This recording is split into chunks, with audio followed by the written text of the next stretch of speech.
नमस्कार, स्वराज एक्सप्रेस का खास कार्यक्रम जनता मांगी जवाब देख रहे हैं आप। आपके साथ मैं हूं कृतिका मिश्रा। आज हम इस कार्यक्रम में बात करेंगे छत्तीसगढ़ में राज्यसभा चुनाव को लेकर हो रही सियासत पर। छत्तीसगढ़ की राजनीति में राज्यसभा चुनाव को लेकर हलचल तेज हो गई है। 2 अप्रैल को राज्यसभा के 2 सदस्यों का कार्यकाल खत्म हो रहा है और उससे पहले 16 मार्च को मतदान होना है। चुनावी प्रक्रिया शुरू होते ही आरोप प्रत्यारोप का दौर भी तेज हो गया है। बीजेपी ने कांग्रेस पर बाहरी चेहरों को राज्यसभा भेजने के आरोप लगाकर सियासी हमला बोला है, तो वहीं कांग्रेस ने लोकसभा सांसदों के कामकाज पर सवाल खड़े कर दिए हैं। इस बीच पूर्व सीएम के नाम को लेकर भी चर्चाएं तेज है, जिसको लेकर राजनीतिक सरगर्मियां और भी तेज हो गई है। आखिर क्या है पूरा मामला, क्या है पूरा सियासी गणित, किसके पास है कितनी ताकत, देखिए खास रिपोर्ट।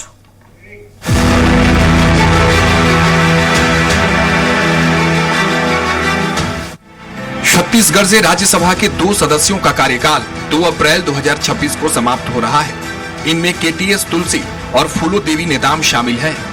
दोनों ही साल 2020 में राज्यसभा के लिए निर्वाचित हुए थे। इनके कार्यकाल की समाप्ति के साथ ही राज्यसभा की 2 सीटें रिक्त होंगी, जिनके लिए चुनाव आयोग ने प्रक्रिया की अधिसूचना जारी कर दी है।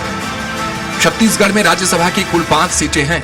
वर्तमान में 4 सीटों पर कांग्रेस और 1 सीट पर बीजेपी का कब्जा है। कांग्रेस के सांसदों में राजीव शुक्ला, रंजित रंजन, फूलो देवी नेताम और केटीएस तुलसी शामिल हैं। वहीं बीजेपी से देवेंद्र प्रताप सिंह राज्यसभा सदस्य हैं। भाजपा नेता अनुराग अग्रवाल ने कांग्रेस पर निशाना साधते हुए कहा कि छत्तीसगढ़ कोटे से बाहरी नेताओं को राज्यसभा भेजा गया है। कांग्रेस को तो स्पष्ट करना चाहिए कि छत्तीसगढ़ वासियों को धोखा देते हुए जिस केटी तुलसी को उन्होंने राज्यसभा सदस्य बनाया था, क्या फिर से वे राज्यसभा सदस्य बनाएंगे? कांग्रेस के राज्यसभा सदस्य जिसने अप्रैल 2020 में राज्यसभा सदस्य का पदभार ग्रहण किया था, उन्होंने पदभार का सर्टिफिकेट लेने के लिए भी छत्तीसगढ़ आना जरूरी नहीं समझा। लोगों को याद है कि उस समय तत्कालीन मंत्री शिव डहरिया ने वो प्रमाण पत्र लिया था। इस 6 वर्षों में उस केटी तुलसी ने छत्तीसगढ़ के लिए क्या क्या किया, कितने बार वे छत्तीसगढ़ आए और कितने बार छत्तीसगढ़ के लिए सोचे, ये कांग्रेस को स्पष्ट करना चाहिए। उन्होंने आरोप लगाया कि केटीएस तुलसी ने छत्तीसगढ़ के लिए क्या किया, कांग्रेस को इसका हिसाब देना चाहिए। वहीं प्रदेश कांग्रेस अध्यक्ष दीपक बैज ने बीजेपी पर पलटवार करते हुए कहा कि लोकसभा में छत्तीसगढ़ से 10 सांसद हैं। उन्होंने प्रदेश के लिए क्या किया, राज्यसभा के लिए कौन जाएगा, ये कांग्रेस पार्टी तय करेगी। अब देखिए, भारतीय जनता पार्टी अब तो उनके 11 में से तो 10 सांसद उनके हैं। छत्तीसगढ़ के लिए क्या कर लिए वो, पहले ये बता दी। छत्तीसगढ़ के आम जनता के लिए, छत्तीसगढ़ के विकास के लिए और जिस तरह से छत्तीसगढ़ की लूट हो रही है, उसके लिए एक सवाल भी संसद में उठाए क्या, पहले ये बता दे। और राज्यसभा सांसद भी तो है छत्तीसगढ़ से भारतीय जनता पार्टी के, कौन कितने सवाल पूछा है। इस बीच पूर्व मुख्यमंत्री भूपेश बघेल के राज्यसभा जाने की चर्चा भी राजनीतिक गलियारों में जोरों पर है। हालांकि इस पर आधिकारिक पुष्टि अब तक नहीं हुई है। इस पर डिप्टी सीएम अरुण साव ने भी कहा कि यह कांग्रेस का अंदरूनी मामला है, लेकिन पहले जिन नेताओं को भेजा गया उन्होंने प्रदेश के लिए क्या किया, इसका जवाब कांग्रेस को देना चाहिए। कांग्रेस का अपना अंदरूनी मामला है, वो जिसे भी चाहे भेजे, लेकिन अभी जिनको भेजा था उन्होंने छत्तीसगढ़ के लिए क्या किया है, इसका भी हिसाब कांग्रेस पार्टी को देना चाहिए। छत्तीसगढ़ में राज्यसभा की 2 सीटों को लेकर सियासत अब गरमाई हुई है। 2 अप्रैल को केटीएस तुलसी और फूलो देवी नेताम का कार्यकाल समाप्त हो रहा है और 16 मार्च को उनके उत्तराधिकारियों के लिए मतदान होना है। बीजेपी ने कांग्रेस पर बाहरी नेताओं को राज्यसभा भेजने का आरोप लगाया, तो वहीं कांग्रेस ने लोकसभा सांसदों के कामकाज पर अब सवाल उठा दिए हैं। राजनीतिक गलियारों में पूर्व मुख्यमंत्री भूपेश बघेल के राज्यसभा जाने की चर्चाएं भी जोरों पर हैं। हालांकि राज्यसभा चुनाव अप्रत्यक्ष है, फिर भी इसकी गूंज प्रदेश की राजधानी पर लंबे समय तक महसूस की जा सकती है। स्वराज एक्सप्रेस के लिए रायपुर से दिलीप साहू की रिपोर्ट। और आज इसी विषय पर चर्चा करेंगे, जहां बाहरी नेता को लेकर जो बवाल मचा हुआ है। खास पैनल पे हमारे साथ जुड़ गया है तौकीर रजा, बीजेपी नेता हमारे साथ जुड़ गए। सर बहुत स्वागत है। अनादि शुक्ला, कांग्रेस प्रवक्ता हमारे साथ जुड़ गए। सर आपका भी बहुत स्वागत है। और राम अवतार तिवारी, वरिष्ठ पत्रकार हमारे साथ जुड़ गए। सर आपका भी बहुत स्वागत है। सवाल चूंकि मेरा कांग्रेस से ही सबसे पहले रहेगा मैम, राज्यसभा चुनाव चूंकि हाउस ऑफ लॉर्ड्स इलेक्शन ये होते हैं, तो बाहरी नेता की आखिर क्या जरूरत पड़ रही है? बहुत बहुत धन्यवाद आपका। जैसा कि आपका सवाल है और भाजपा के नेता भी इतने सारे सवाल कर रहे हैं, तो मैं ये कहना चाहूंगी कि आज के बीजेपी के साथी जिस क्षेत्रवाद की ओछी राजनीति कर रहे हैं वो दरअसल हमारे संविधान के आर्टिकल 80 की मूल भावना का अपमान है। बाबा साहब अम्बेडकर ने साफ कहा था कि संविधान को राज्यों की परिषद कहा था, ना कि निवासियों की परिषद। उसके बाद आर्टिकल 80 का स्पष्ट उद्देश्य है कि राज्यों के हितों की रक्षा के लिए ऐसे प्रखर व्यक्तियों को चुनना जो संघीय ढांचे को मजबूती प्रदान करे। तो कांग्रेस ने तो यही किया। और बीजेपी से सीधा सवाल मेरा है कि जब आपके वित्त मंत्री निर्मला सीतारमण, जो कि तमिलनाडु से हैं, लेकिन अभी वो प्रतिनिधित्व कर ली कर्नाटका से, आपके रेल मंत्री अश्विनी वैष्णव जी राजस्थान के होकर ओडिशा से का प्रतिनिधित्व कर रहे हैं, वहां से आते, तो ऐसे में क्या क्षेत्रीय अस्मिता को लकवा मार जाता है जब बात बीजेपी की आती है। और सबसे बड़ी बात, क्या आप अपने ही नेता अटल बिहारी वाजपेयी जी के फैसले को गलत बता रहे हैं? क्योंकि 2003 में the representation of people act में उन्होंने संशोधन करके ये चीज ऐड की थी कि अब राज्यसभा का सदस्य बनने के लिए बिल्कुल भी जरूरी नहीं है कि उस राज्य का निवासी होना। तो अटल बिहारी वाजपेयी ने जो बदलाव लाया, क्या भाजपा उसी पे सवाल उठा रही है? ठीक है। आर्टिकल 80 में भी लिखा है कि राज्यसभा के सदस्य उसी राज्य का निवासी होना चाहिए, ऐसा बिल्कुल जरूरी नहीं है। संविधान चाहता है कि सदन में विशेष ज्ञान और अनुभव वाले लोग आए। तो भाजपा इसका सवाल दे दे कि वो किस तरफ स्टैंड कर रही है।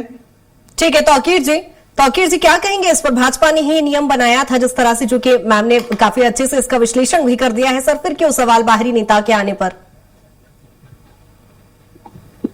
देखिए, ऐसा है कि अभी हमारी कांग्रेस प्रवक्ता की बातें सुन रहा था, आर्टिकल 80 की बातें कर रही हैं, तो योग्य और विशेष व्यक्ति की बात कर रही हैं। तो क्या छत्तीसगढ़ में योग्य व्यक्ति नहीं है? क्या योग्य नेता नहीं है जिनको लीडर भेजा जा सकता था? तो पहली बात ये। दूसरी बात ये कि आप बता रहे हैं कि जो है आर्टिकल 80 के तहत ऐसा भेजा जा सकता है, ये बात सत्य है। लेकिन पहले प्राथमिकता अपने राज्यों से देखी जाती है। तो राज्यों में आप एक को ले लीजिए, पांच यहां पर सीटें थी, 4 आपके पास रही, 4 में से आप एक आध सीट बाहर की ले सकते थे, लेकिन आपने 3 के 3 लोगों को बाहर से ला लिया। तो यह दिखाता है कि आप जो है, एक तरफ तो भूपेश बघेल जब मुख्यमंत्री रहे तो बड़ी जो है छत्तीसगढ़ महातारी की चर्चा करते रहे, लेकिन छत्तीसगढ़ महातारी का सबसे ज्यादा अपमान इन्होंने किया। जो पताल से लेकर आकाश तक जितना भ्रष्टाचार किया और जो अपमानित किया छत्तीसगढ़ महातारी को, इससे बढ़कर उदाहरण और कहीं नहीं मिलेगा आपको। और अगर आप देखें तो आप ये बताइए कि केटीएस तुलसी जो रहे अब ये जा रहे जाते चली की बेला है उनकी, अब तो आप अंदाज लगाइए कि उन्होंने छत्तीसगढ़ की जो राज्यसभा की सीट के हिसाब से जो उनको कितना सांसद निधि खर्चा करा, जो सांसद निधि मिलती रही छत्तीसगढ़ के व्यक्तियों के लिए, कितना जरा ये बता दीजिए। या छत्तीसगढ़ के व्यक्तियों के लिए या छत्तीसगढ़ के लिए कितना सवाल जो है उठा लिया, और इतने सारे लोगों को आपने खड़ा कर दिया। चूंकि जिक्र किया तो आप ये बताइए, मेरे क्राइटेरिया नहीं है कि बाहरी नेता को नहीं लाया जाए, आपने बकायदा नियम बताया, लेकिन क्या वो नेता प्रदेश के लिए क्या कर रहे हैं, क्या वो जिम्मेदारी वहन कर रहे हैं उसकी? जी, जब बाहरी नेता की बात करती है भाजपा, तो आप बोल रहे हैं कि क्या छत्तीसगढ़ में योग्य व्यक्तित्व नहीं था यहाँ पे, यहाँ के लोगों को बनाने के लिए? तो मैं आपने कहा, मैंने नहीं कहा। तभी तो योग्य व्यक्ति नहीं थे, तभी तो आपने बनाया, मैंने बोला। बिल्कुल। तो भाजपा के पास से क्या, जब धर्मेंद्र प्रधान और एस जयशंकर जैसे नेताओं को आपने कहीं और की सीट दे दी, किसी और राज्य की सीट दे दी, तो क्या उस राज्य में आपके पास नहीं थे योग्य नेता जो आपने दूसरे राज्यों के लोगों को वहां बुला करके बिठा दिया? बिल्कुल थे, लेकिन जहां वहां राज्यों में वहां के लोगों को भी हमने चुना, लेकिन एक सीट ही एक राज्यों से लिया है, उससे ज्यादा सीट हमने कहीं से नहीं लिया। आप निकालिए ना, आप डेटा निकाल लीजिए, आपको सारा डेटा निकलेगा। आपने क्या करा, अपने राज्यों के लोगों को छोड़कर पूरे के पूरे लोगों को बाहर का कर दिया। तो ये कौन सा नियम है भाई? ये कौन सा छत्तीसगढ़ महातारी है? क्योंकि बहुत सारे राज्यों में बाहरी नेताओं का भी आगमन हुआ है बीजेपी में। अनादि जी, अपनी बात कंप्लीट करिए। जी, मैं ये बोलना चाहूंगी कि आप तुलसी जी की जो बात कर रहे हैं कि उन्होंने क्या किया, तो मैं 1 by 1 आपको बता देती हूँ कि हसदेव जंगल की कटाई जो इतना बड़ा मुद्दा है छत्तीसगढ़ में, आदिवासियों का हक जहाँ पे छीना जा रहा है, वो हक की बात उठाई उन्होंने वहां पे।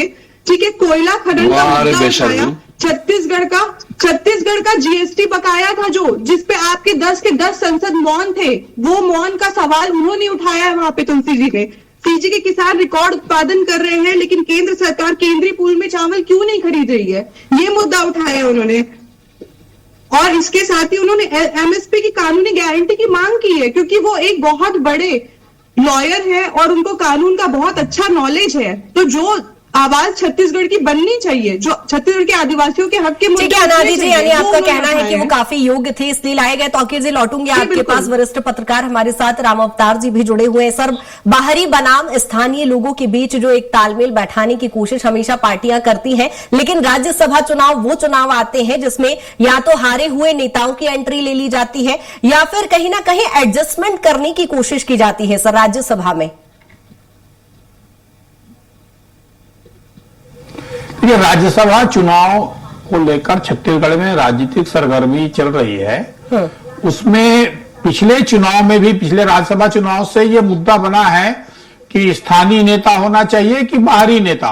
तो ये दोनों मांग उठी और लगातार ये भाजपा हमला करती रही है कांग्रेस पर कि कांग्रेस स्थानीयवाद की राजनीति करती है, स्थानीय मुद्दे उठाती है, स्थानीय जो धर्म है, स्थानीय संस्कृति है उसकी बात करती, मगर नेता बाहर का भेज रही है। आरोप भाजपा लगातार लगा रही है, इसलिए आज ये बार फिर से मुद्दा उभर कर आया है। अगर आप राज्यसभा चुनाव के इस हिसाब से देखेंगे तो देश के जो प्रमुख लोग हैं, जो वो राज्यसभा से किसी भी राज्य में चल देते हैं, जो बड़े चेहरे हैं, जो कानूनविद हैं, उद्योगपति हैं, सक्रिय नेता हैं, उन लोगों को लेने का एक मापदंड रहता है। ठीक है। तो उसलिए राज्यसभा में राज्य की राजनीति के अलावा राष्ट्रीय राजनीति के परिप्रेक्ष्य में देखते हुए राज्यसभा टिकट देने का निर्णय केंद्रीय नेतृत्व करता है। इस मुद्दे में भी हो सकता है कि कोई राष्ट्रीय नेता हो या क्षेत्रीय नेता हो, कौन नेता आ रहा है, कैसे आ रहा है, यह पार्टी का आंतरिक मामला है, आंतरिक रूप से लेती है। परंतु स्थानीय लोगों को लेना चाहिए जो छत्तीसगढ़ की आवाज को उठाए, छत्तीसगढ़ की समस्याओं को उठाए, बेबाकी से लोकसभा में उठाए, छत्तीसगढ़ के हितों की जो अनदेखी होती है केंद्र स्तर पर वो ना हो। छत्तीसगढ़ की मांग जो है, जिनकी भावनाओं को, लोगों की भावनाओं को उठा पाए, ऐसे नेता होना चाहिए तो छत्तीसगढ़ वास्तविक हित होगा। ये कहा जाता है कि राजीव शुक्ला हो चाहे तुलसी है, वो लोग जिस तरह से छत्तीसगढ़ के मुद्दे उठाना चाहिए वो नहीं उठाए, इसलिए ऐसे ठीक है, यानी स्थानीय नेताओं को प्राथमिकता देने की जरूरत है। सर, बीजेपी से तौकीर जी, जिस तरह से चूंकि आपके कई सांसदों पर सवाल खड़े किए अनादि जी ने। देखिए, सांसदों पे सवाल खड़े करने का इनको तो कोई नैतिकता ही नहीं है। अभी ये बता रही थी कि जो है इन्होंने हसदेव पे प्रश्न उठाया केटीएस तुलसी ने। बड़ा हास्यास्पद है साहब। हसदेव को जो है आपके भूपेश बघेल की सरकार में जो है उनको दिया गया और उसके बाद आप प्रश्न उठाते हैं। जंगल काटने का परमिशन आपके सरकार में आपके दिया गया, पहले जाके देख लीजिए किसने दिया था। अलॉटमेंट आपकी सरकार में भूपेश बघेल की सरकार ने दिया और प्रश्न करने का अधिकार भी आप ही लोग उठाओगे। ये बड़ा अजीब बात है। काटो आप, लूटो आप, खसोटो आप और उसके बाद बोलो नहीं नहीं ये तो गलत हो रहा है, ये लोगों ने गलत किया। अरे साहब, गलत तो आपने किया और उसके बाद आप इल्जाम दूसरे पर लगाते हो। ये कैसा चरित्र है भाई? तो ये जो है चाल और चरित्र ये ठीक नहीं है। आपने देखा होगा कि हमारे सांसदों ने प्रश्न भी उठाया और हमारे सांसदों ने प्रश्न उठाने के साथ साथ मोदी जी की जो योजनाएं हैं वो घर घर पहुंचाने का काम किया है। यहाँ की जो सांसद निधि है वो यहीं के लोगों को देने का काम किया है। चाहे किसी भी राज्य में अगर हमारे जो राज्यसभा सांसद हैं आप उनके भी रिकॉर्ड देख लीजिए, उन्होंने वहां के प्रश्न भी उठाए और वहां की संसद निधि वहीं के लोगों के प्रति ही खर्च किया। तो और मैंने जैसे वरिष्ठ हमारे जो पत्रकार अवतार तिवारी जी अपने स्पर्शवादिता के लिए जाने जाते हैं, तो उन्होंने भी एक बात जो बोली, बात सत्य कि लोकल लोगों को नहीं उठा लेना चाहिए और जिससे प्रश्न भी अच्छे उठते हैं, बातें भी अपनी जो है की जा सकती है, अपनी मांग भी की जा सकती है। बिल्कुल सही बात है। इन्होंने तो जो है 4 में से 3 राज्यसभा सांसद जो है बाहर के चुने, हम उसका विरोध करते हैं। आप एकाध ले लीजिए, समझ में आता है, बिल्कुल लीजिए, कोई दिक्कत नहीं, लेना चाहिए। पर नियम कहता है सर, वो तो संविधान के नियम को कोई काट नहीं सकता। लेकिन जो आपको प्राथमिकता अपने राज्य के अपने लोगों को देना चाहिए, आपने उसकी योग्यता को बिल्कुल पूरी तरह नकार दिया और उसके बाद आप योग्यता की बात करते हैं। ये शोभा नहीं देता। ये दोहरा चरित्र बंद करिए और आप उसी पर जो गलत आपके नेताओं ने काम कर लिया, पाताल से लेकर आकाश तक भ्रष्टाचार करता रहा, हसदेव का अलॉटमेंट खुद किया और आप बात करती कि हसदेव पे प्रश्न उठाते, तो बड़ा ये दिखता है कि आपका कांग्रेस का चाल चरित्र क्या है। इसलिए जनता ने आपको खाड़ फेंका है। आपको समझना पड़ेगा कि भाई साहब, ऐसा है कि आसमान में किसी के ठिकाने नहीं होते, जो जमीन के नहीं होते वो कहीं के नहीं होते, इसलिए जनता ने आपको जो है कहीं का नहीं रखा है। ठीक है अनादि जी। क्योंकि आपने एक शेर कहा है तो मैं भी जवाब वैसे ही देना चाहूंगी कि आपकी फाइलों में गांवों का मौसम गुलाबी है, मगर ये आंकड़े झूठे हैं, ये दावा किताबी है। तो आपके जनरल नॉलेज के लिए मैं आपको बता दूं कि कोयला ब्लॉक का आवंटन जो होता है वो केंद्र सरकार के हक में होता है हमेशा, और मंजूरी वहीं से मिलती है। तो हसदेव के जंगलों को काटने की जो आवंटित करने का, कोयला ब्लॉक को आवंटित करने का काम जो किया गया वो केंद्र सरकार द्वारा किया गया। और पिछले 10 साल से तो आपकी सरकार है, तो राज्य सरकार सिर्फ एक डाकघर की तरह काम करती है, हुक्म तो दिल्ली से ही आता है। तो आप ये बात ध्यान में रखिए। और अगर हमारी सरकार जंगल काटने के पक्ष में होती तो 2022 में भूपेश बघेल की सरकार ने छत्तीसगढ़ विधानसभा में सर्वसम्मति से एक प्रस्ताव पारित किया था कि हसदेव क्षेत्र के सभी कोयला ब्लॉक रद्द किए जाए। 2022 के बाद से तो आपकी सरकार है यहाँ पे, तो आपने ये क्यों नहीं कर लिया? आपने क्यों नहीं वहां पे रोक लगा दी जंगल कटने पे? ठीक है मैम, आपने केटीएस तुलसी के इतने सारे काम गिनाए, उसमें आपने एक मुद्दा कहीं ना कहीं पकड़ लिया है, लेकिन चूंकि बात यहाँ पर वही हो रही है कि जिस तरह से चूंकि राम अवतार सर ने भी कहा कि स्थानीय नेताओं को प्राथमिकता क्यों नहीं दी जा रही है, क्यों बाहरी नेताओं को बुलाया जा रहा है राज्यसभा में? मैं तो ये बोल रही हूँ ना कि आप भाजपा के जो वित्त मंत्री हैं और निर्मला सीतारमण जी, एस जयशंकर जी, इनसे इस्तीफा दिलवा दीजिए कि ये बाहरी राज्य से आए हैं, तो हम भी फिर इसको कंसीडर कर लेंगे। क्योंकि रजा जी, चूंकि सवाल मेरा भी है, ये नीति तो भाजपा भी अपनाती आई है कि अन्य राज्यों से यहाँ पर ये हक दिया है, संविधान ने हमें हक दिया है कि हम कहीं से भी नेता चुन सकते हैं अपनी राज्यसभा के लिए, राज्यों का बैरियर नहीं है उसके लिए जरूरी। तो हम बस वही कर रहे हैं। शायद भाजपा को संविधान को नहीं मानती आजकल, इसलिए अपने हिसाब से चल रही है।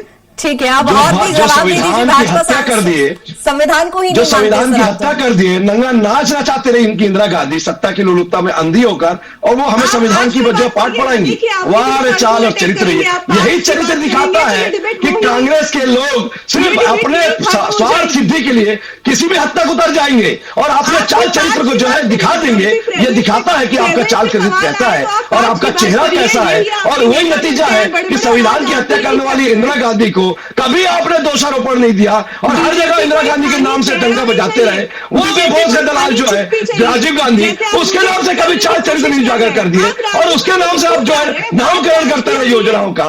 तो ये दिखाता है आपका चाल चरित्र। अरे बोया बीज बबूल का जो है आम कहां से हो भाई साहब? तो ये दिखता है मैडम कि आपके लोगों ने भ्रष्टाचार किया है, भ्रष्टाचार करेंगे और भ्रष्टाचारी जो है सिखाएंगे। यही चाल और चरित्र है, और झूठी योजनाओं का ढिंडोरा और आडंबर बनाएंगे। ये नहीं चलने वाला, जनता जानती है, जनता समझती है। हम संविधान की पालन की बात करते हैं और हमने बिल्कुल अलग चर्चा के लिए उसके लिए समय निकालने की बात करते हैं। जिस तरह से मातारी का सम्मान भी करेंगे, और अगर कोई अपमान करेगा तो उसे छोड़ेंगे नहीं। हम बिल्कुल प्रश्न भी उठाएंगे और विरोध भी करेंगे। जिस प्रकार से आपने छत्तीसगढ़ मातारी की जितना अपमान किया, छत्तीसगढ़ मातारी को लूटा खसूटा और लोगों को जो है प्रताड़ित किया और अपनी जेबें भरते रही। गरीबी हटाओ का नारा लगाते लगाते अपनी गरीबी हटाई है, लेकिन कभी गरीबी नहीं हटाई। तो ये दिखता है कि आपकी कांग्रेस के लोगों ने सिर्फ यही सीखा है, आपके संस्कार यही है, आपके चाल चरित्र भी यही है। इसके अलावा आप कुछ नहीं कर सकते। तो हम क्या करेंगे? हम बताएंगे कि हम जीरो टॉलरेंस की पॉलिसी के तहत काम करते हैं, और जीरो टॉलरेंस की पॉलिसी के तहत किसी भी प्रकार से कोई भी भ्रष्टाचार को न बढ़ावा देते हैं, न बर्दाश्त करेंगे, और छत्तीसगढ़ महातारी का भी जो है सम्मान करते हुए हम आगे बढ़ेंगे। आरोप राजनीति हो रही अलग बात है जी। देखिए, राज्यसभा चुनाव में बड़ा व्यक्तित्व, देखिए अगर देखेंगे तो बड़े एक तुलसी बड़े वकील थे, सुप्रीम कोर्ट के लॉयर थे। राजीव शुक्ला एक बड़े खेल दुनिया में लोग जुड़े हैं, तो उससे छत्तीसगढ़ को फायदा भी हुआ है। परंतु स्थानीय लोगों की भावनाएं रहती, हर राज्य में हर प्रदेश में रहता है कि स्थानीय लोगों को जो लंबे समय से संघर्ष है, जैसा छत्तीसगढ़ का बड़ा इलाका अनुसूचित जाति जनजाति का आरक्षण क्षेत्र है, तो उस क्षेत्र से सामान्य वर्ग को मौका नहीं मिल पाता। तो सामान्य वर्ग के जो सक्रिय लोग हैं उनको मिल जाए, या अल्पसंख्यक वर्ग से हैं उनको दिया जाए। तो अलग अलग जो व्यक्तित्व पार्टी के लिए लंबा समय से लगा हो, जो सरकार के लिए लगा हो, जो जनता के लिए लगा हो, जो एक जुझारू व्यक्तित्व का आदमी अगर नेता को बनाया जाए राज्यसभा, तो ज्यादा सब तरीके का फायदा होगा। अन्यथा जो रबर स्टाम्प लोगों को बना दिए या पार्टी के फायदे के अनुसार लगा दिए तो उससे नुकसान होता है। इसलिए बाकी सारे सब तरफ से मुद्दा उठा है कि लोकल लोगों को दिया जाए। तो उससे ज्यादा फायदा होगा छत्तीसगढ़ को। इस लिहाज से ये मुद्दा बना हुआ है। बिल्कुल, कहीं ना कहीं जुड़ाव महसूस होता है। अनादि जी, बार बार सवाल चूंकि यही किया जा रहा है कि स्थानीय नेताओं को यदि प्राथमिकताएं दी जाएगी तो जाहिर सी बात है, वैसे तो राज्यसभा का क्राइटेरिया आपने बखूबी उसका शुरुआत में ही विश्लेषण कर दिया था और रामावतार जी ने भी बताया कि कहीं ना कहीं बुद्धिजीवी व्यक्ति का वहां पर होना जरूरी होता है। लेकिन क्यों ऐसा हो रहा है? हालांकि एक और सवाल आपसे कि भूपेश बघेल का भी फिलहाल नाम चल रहा है, क्या भूपेश बघेल राज्यसभा जा रहे हैं? ये तो पार्टी समय पे डिसाइड करेगी और जब नाम आएगा सामने तो बता दिया जाएगा। और असली दिक्कत यही है कि जब भूपेश बघेल जी संसद में जाएंगे तो किसान का मुद्दा उठेगा, वनाधिकार क्षेत्र का मुद्दा उठेगा, छत्तीसगढ़ के संसाधनों की लूट का मुद्दा उठेगा। इसलिए अभी से नैरेटिव सेट किया जा रहा है, ये हमें दिख रहा है। और रही बात स्थानीय सांसदों की, तो 10 लोकसभा के सांसद अभी भी स्थानीय है छत्तीसगढ़ में, तो उन्होंने कितने मुद्दे उठाए? जब छत्तीसगढ़ में ट्रेन इतनी लेट होती है, एक सिंपल सा मुद्दा है, ट्रेन इतने घंटे लेट चल रही है छत्तीसगढ़ से, केंद्र में आपकी सरकार है, कितने सांसदों ने वहां पे जाकर के ये मुद्दा उठाया कि छत्तीसगढ़ में ट्रेन समय से चलनी चाहिए? ठीक है। कितने सांसदों ने पेपर लीक वाले मामलों पे या युवाओं के लिए कुछ करने के लिए क्या किया वहां के सांसदों? ठीक है तौकीर जी, आपने अभी दीपक वैज का बयान भी सुना होगा। पीसीसी चीफ दीपक वैज भी यही कह रहे हैं कि आखिर लोकसभा के जो आपके सांसद हैं वो क्या कर रहे हैं संसद में? क्यों अभी प्रश्न उठाया था उन्होंने लोकसभा में। और ट्रेन की बात करें तो अभी माननीय बृजमोहन अग्रवाल जी ने भी इस मुद्दे को उठाया है। और रही बात पहले इस बात को जानकारी देरी की बात, तो देरी का कारण आप भी जानते हैं कि विस्तार हो रहा है पटरियों का। तो जब पटरियों का जहां विस्तार होता है तो उसके कारण से वहां जो पेच वर्क भी हो रहा है, साथ साथ नया विस्तार हो रहा है, उसकी वजह से जो है ट्रेनें लेट हो रही हैं। ये पहले इनको समझना पड़ेगा, इनको पहले पढ़ना पड़ेगा। लेकिन सिर्फ प्रश्न उठाने के लिए अगर इस प्रकार से मुद्दा उठाएंगे तो नहीं चलता। और रही बात हमारे जितने भी 10 के 10 सांसद हैं, इन्होंने मुद्दे भी उठाया और मुद्दे उठाने के बाद योजना बना के बाकायदा छत्तीसगढ़ सरकार जो है छत्तीसगढ़ के लिए बजट भी पारित करवाया। और इसी कारण से आज करोड़ों का बजट जो है पारित होते हुए छत्तीसगढ़ को भी हमारे को जो है कई सारी योजनाओं का लाभ मिलता चला जा रहा है। और ये योजनाएं जो है घर घर तक पहुंच रही है केंद्र सरकार की। इनके समय में तो केंद्र सरकार की योजनाओं को भी जेब में ठूसा जाता रहा, ग्राउंड लेवल में कभी पहुंचाया नहीं जाता रहा। ये सबने देखा है। और उसी कारण से ट्रांसपेरेंसी के तहत ऑनलाइन सिस्टम से पेमेंट व्यवस्था की गई और उसकी वजह से आज जो है विकास जो है छत्तीसगढ़ का हो रहा है। और इसका दिखता है जीता जागता उदाहरण कि आज 2 वर्षों में हमने नक्सली समस्याओं को समूल नष्ट करने की कर दिया। ये भी हमारी जो है हमारे सांसदों की इच्छा शक्ति का कमाल है, केंद्र की इच्छा शक्ति का रामावतार जी, आपका भी बहुत शुक्रिया तमाम चर्चा के लिए। जिस तरह से बाहरी नेताओं को लेकर राज्यसभा चुनाव में एंट्री को लेकर जिस तरह से छत्तीसगढ़ में इस समय सियासी बवाल मचा हुआ है, चूंकि 15 मार्च को इलेक्शन होना है और उसी दिन रिजल्ट्स भी आएंगे, तो देखने वाली बात होगी छत्तीसगढ़ में किस तरह से राज्यसभा सांसद चुने जाएंगे। फिलहाल इस खास पेशकश पे इतना ही। बने रही स्वराज एक्सप्रेस के साथ। नमस्कार।